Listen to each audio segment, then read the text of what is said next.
আসসালামু আলাইকুম প্রিয় দর্শক, আমি জানি যে আপনাদের মধ্যে এই ইরান এবং যুক্তরাষ্ট্রের যে যুদ্ধ, এটা নিয়ে বেশ কৌতূহল আছে।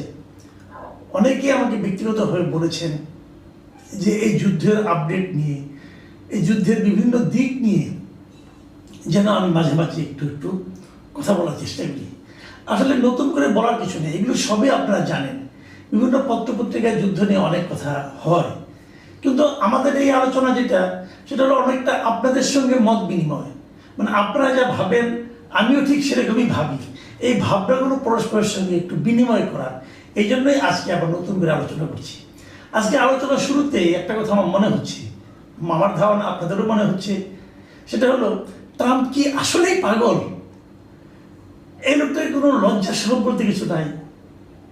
আমার মনে হয় যে যুক্তরাষ্ট্রে কি কোনো পাবনা নাই যেখানে থেকে নিয়ে রেখে আসা যায়? কেন বলছি আপনারা নিশ্চয়ই দেখেছেন, আজকে সে বলতেছে যে যখন নাকি তারা ইরানকে আক্রমণ করলো, এই আক্রমণ করার পর ওদের তো শীর্ষ নেতা আলী খামেনি মারা গেলেন। মারা যাওয়ার পর ওরা নতুন নেতা বানাবেন। আপনারা জানেন এই নেতা বানানোর জন্য ওনারা কিন্তু বেশ কয়েকদিন ওয়েট করেছেন, 3-4 দিন তারা অপেক্ষা করেছেন যে কাকে নেতা বানানো যায়। এবং তাদের একটা নিয়মও আছে, নেতা বানানোর একটা সিস্টেম আছে। তারা ওই সিস্টেমের মধ্যে ফেলেই নতুন একজন কাউকে নেতা বানান। এখন ট্রাম্প দাবি করতেছে যে ওই সময় ইরান নাকি ট্রাম্পকে অফার করেছিল যে আপনি আমাদের সর্বোচ্চ নেতা হন। বলেন, এটা কি কেউ বিশ্বাস করবে? এটা কি কেউ হাসবে না কাঁদবে? উনি একটা দেশে আক্রমণ করেছেন, ওই দেশ ওনার সঙ্গে যুদ্ধ করছে এবং ওই দেশ ওনাকে প্রস্তাব করেছে। দেখুন ওনার ভাষাটা কি। উনি বলছেন যে যেভাবে উনি আক্রমণ করেছেন, আক্রমণের পর ওনার দাবি হলো দুনিয়ার কোনো দেশের প্রধানই ইরানের প্রধান হতে চাইবেন না। তারা আমাকে খুব স্পষ্ট করেই বলেছিল, আমরা আপনাকে পরবর্তী সর্বোচ্চ নেতা বানাতে চাই। আমি বলেছি ধন্যবাদ, আমার এটার দরকার নেই। হয় বিশ্বাস আপনার যে ইরান ট্রাম্পকে বলেছে? এবং এটা কিন্তু ট্রাম্প কিন্তু কথার কথা বলেনি। ওয়াশিংটনে গতকালকে রিপাবলিকান পার্টির এক তহবিল সংগ্রহ অনুষ্ঠান ছিল। সেই তহবিল সংগ্রহ অনুষ্ঠানে ট্রাম্প দাঁড়িয়ে ভাষণে এই কথাটি বলেছে। ওনার নানা রকম উল্টাপাল্টা কথা নিয়ে ইদানিং মানুষের মধ্যে নানা ধরনের হাস্যরস দেখা যাচ্ছে, কিন্তু সে হাস্যরসে নানা রকম অযৌক্তিক কথাবার্তা বলছেন, একে তাকে অপমান করছেন। সাংবাদিকরা যখন প্রশ্ন করছে, সাংবাদিকদের বলছেন যে তোমাদের এটা fake news, CNN fake news, ABC fake news, এগুলি যা তা বলছেন, সেগুলো তো বলছেনই। এটা নিয়ে নানা রকম হাসাহাসি হচ্ছে, ট্রল হচ্ছে, ওখানে নানা রকম কমেডি আপনার অনুষ্ঠানে তার ভাষণে নানা প্রসঙ্গ নিয়ে আলোচনা হচ্ছে। এর মধ্যে দেখলাম একজন আমেরিকান একজন সিনেটর বললেনই যে ট্রাম্প কীভাবে খুব সিরিয়াস বিষয়ে একের পর এক মিথ্যা কথা বলছে, সেগুলো উনি একদম চোখে আঙুল দিয়ে দেখিয়ে দিলেন। উনি বলতেছিলেন যে যখন ট্রাম্প প্রথম ইরানকে আক্রমণ করে, তখন প্রথম উনি বলেছেন যে আমাদেরকে আক্রমণ করবে, এই জন্য আমাদের নিরাপত্তা ঘাটতি আছে। উনি বলেন এটা সম্পূর্ণ মিথ্যা কথা, পরে প্রমাণ হলো এটা মিথ্যা কথা। উনি বলেন ইরানের কাছে পারমাণবিক অস্ত্র আছে, এখন পর্যন্ত অনেক কিছু আছে, এটাও মিথ্যা কথা। এবং তারপর প্রতিদিন উনি বলতেছেন ইরানের আর কিচ্ছু নাই, ইরানের কোনো রকম নেভি নাই, কোনো রকম এয়ারফোর্স নাই, কোনো রকম মিসাইল নাই, কিচ্ছু নাই। এগুলো টোটালি মিথ্যা কথা। কারণ এগুলো যদি হয়েই থাকে, তাহলে ইরান কীভাবে একের পর এক আক্রমণ চালাচ্ছে, তাদের মিসাইল দিয়ে, তাদের ড্রোন দিয়ে কীভাবে আক্রমণ করতেছে? তো উনি একের পর এক মিথ্যা কথা বলছেন, নির্জলা মিথ্যা কথা বলছেন। আবার কেউ কেউ এমন কথাও বলছেন যে ট্রাম্পকে না আসলে সঠিক তথ্যই কেউ দিচ্ছে না। বয়স্ক লোক তো ঘরে বসে থাকেন, ওনার যে সমস্ত এইড আছেন, ওনার যারা সহকারী আছেন, অথবা আপনার পেন্টাগনে যে সমস্ত লিডাররা বড় বড় কর্মকর্তারা ওনার সঙ্গে দেখা করেন, তারা নাকি ওনাকে কেউ প্রকৃত তথ্যটা দিচ্ছে না। তারা যেগুলি দিচ্ছে, এই তো আমরা জিতে গেলাম বলে অমুক হয়ে গেলাম। দেখেন যুদ্ধ কিন্তু শুরু হয়েছে আজকে 4 সপ্তাহ হয়ে গেছে। যুক্তরাষ্ট্র এবং ইসরায়েল দুইটাই সুপার পাওয়ার, দুইজনেরই পারমাণবিক অস্ত্র আছে। এই দুইটা দেশ মিলে ইরানকে আক্রমণ করে ইরানের কিছুই করতে পারছে, ইরানের অনেক ক্ষতি করতে পারছে, কিন্তু ইরানের তাদের যে মূল লক্ষ্য ছিল যে ইরানের শাসন ক্ষমতায় পরিবর্তন আনা, সেটা তারা আনতে পারছে না। উপরন্তু ইরানের আক্রমণে তারা ব্যতিব্যস্ত হয়ে পড়েছে। এটাকে অনেকটা বলা হয় ওই মৌমাছির হুল ফোটানো নীতি। এটা আসলে চীনের মাও সেতুংয়ের একটা থিওরি ছিল। উনি উদাহরণ দিয়ে বলেছিলেন যে ধরেন সিংহ তো অনেক বড় প্রাণী, সে বড় একটা থাবা দিয়ে যে কোনো প্রাণীকে অন্য কোনো প্রাণীকে হত্যা করতে পারে। কিন্তু যখন সিংহ যে কোনো একটা মৌচাকের কাছে যেয়ে বসে, তখন সেই মৌমাছি কিন্তু সিংহকে তাড়িয়ে দেয়। কীভাবে তাড়িয়ে দেয়? তারা কিন্তু সিংহের সঙ্গে ছুটতে পারে না, সিংহর থাবা নিচে তারা পড়ে না, তারা উঠতে উঠতে যায়, সিংহকে হুল ফুটায়, হুল ফুটানোর পর সিংহ ব্যথা পায়, আবার আরেক জায়গায় হুল ফুটায়, আবার আরেক জায়গায় হুল ফুটায়। এভাবে ক্রমাগত হুল ফুটিয়ে সিংহের মতো একটা বড় প্রাণীকেও ছোট ছোট মৌমাছিরা পরাজিত করতে পারে।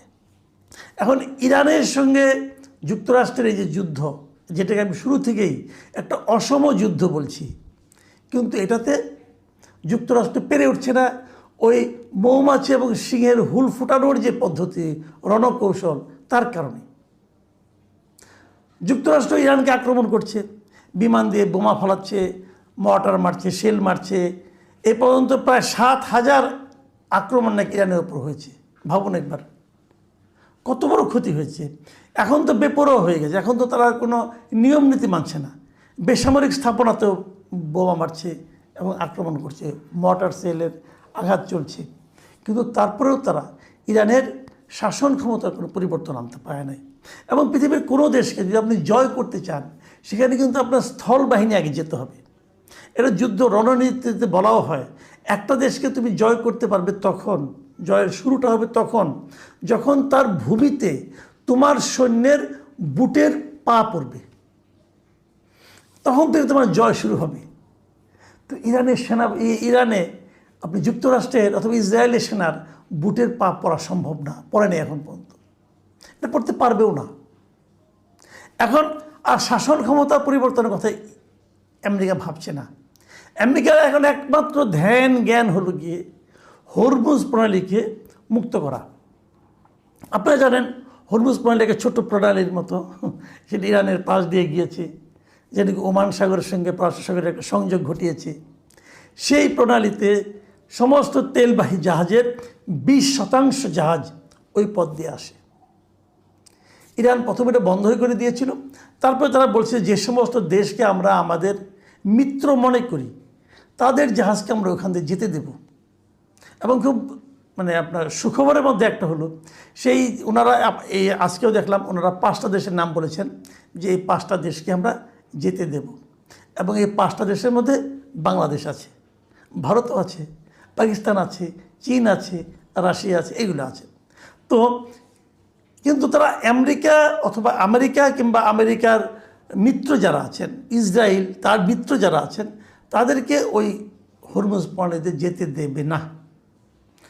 এর যে প্রভাব, আমেরিকা প্রায় কান্নাকাটির মতোই করেছিল ইউরোপের কাছে, ন্যাটোর কাছে, যে আপনারা সবাই আসেন হরমুজ প্রণালীটাকে মুক্ত করেন। কিন্তু ইউরোপের কেউ তার কথায় কান দেন। এটা আমি আগেও একটা ভিডিও করেছিলাম। ইউরোপের সবাই বলেছে, ভাই এটা আপনার যুদ্ধ, এই যুদ্ধ আমরা শুরু করিনি। আর এই হরমুজ প্রণালী নিয়ে ট্রাম্পের এত মাথা ব্যথার কারণ হলো, হরমুজ প্রণালী দিয়ে তাদের জাহাজগুলি যেতে পারছে না বলে। এরই মধ্যে যুক্তরাষ্ট্রে কিন্তু তেলের দাম অনেক বেড়ে গেছে, এবং তেলের দামে বৃদ্ধির প্রভাব কিন্তু তাদের বিভিন্ন পণ্য সামগ্রীর মধ্যেও পড়ছে। এরই মধ্যে ডেমোক্রেটরা তার বিরুদ্ধে আন্দোলন শুরু করেছে, সাধারণ মানুষের আন্দোলন হচ্ছে ট্রাম্পের বিরুদ্ধে। তারা বলছে ট্রাম্প এই যুদ্ধ একা একা শুরু করেছে, এবং তাদের মধ্যে মূল যে দাবিটা উঠেছে, তারা তো স্বার্থপর মানুষ, তারা বলছে যে এই যুদ্ধে আমার কী লাভ। যুক্তরাষ্ট্রের নাগরিকদের বক্তব্য হলো, এই যুদ্ধে আমার কী লাভ, আমাদের কী লাভ, কোনো লাভ নেই। এই যুদ্ধে আমাদের লস, আমাদের প্রচুর টাকা যাচ্ছে, এবং একটা হিসেবে দেখা যাচ্ছে প্রতিদিন তাদের $2 বিলিয়ন করে কেবল অস্ত্রশস্ত্রের পেছনেই $2 বিলিয়ন করে ব্যয় হচ্ছে। এরই মধ্যে আপনারা জানেন পেন্টাগন $200 বিলিয়ন আরও চেয়েছে সরকারের কাছে, যে আমাদের এই টাকাটা লাগবে যুদ্ধ অব্যাহত রাখতে গেলে। সাধারণ মানুষ বলছে আমাদের ট্যাক্সের টাকা আমরা এখানে কেন ব্যয় করব।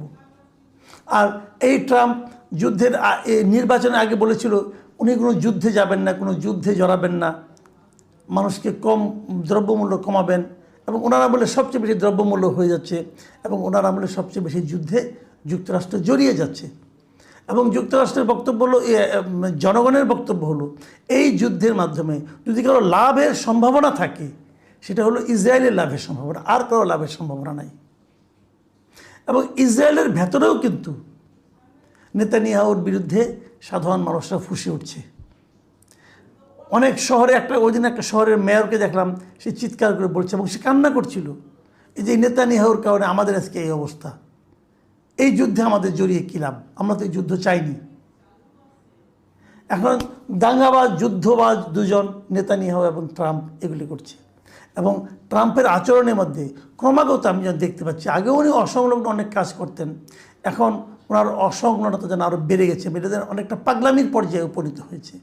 এটা হয় অনেক সময়, এমনি মানুষের বয়স হয়ে গেলে নানা রকম তো অনেক কিছু সমস্যা হয়, অনেক কিছু তারা সঙ্গতি রাখতে পারে না, একটার সঙ্গে একটা চিন্তার কথাকে সিনক্রোনাইজ করতে পারে না, এটা তো একটা হয়।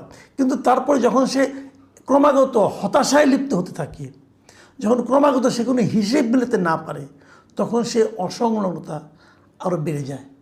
ট্রাম্পের ক্ষেত্রে সেটা হয়েছে কিনা আমরা জানি না।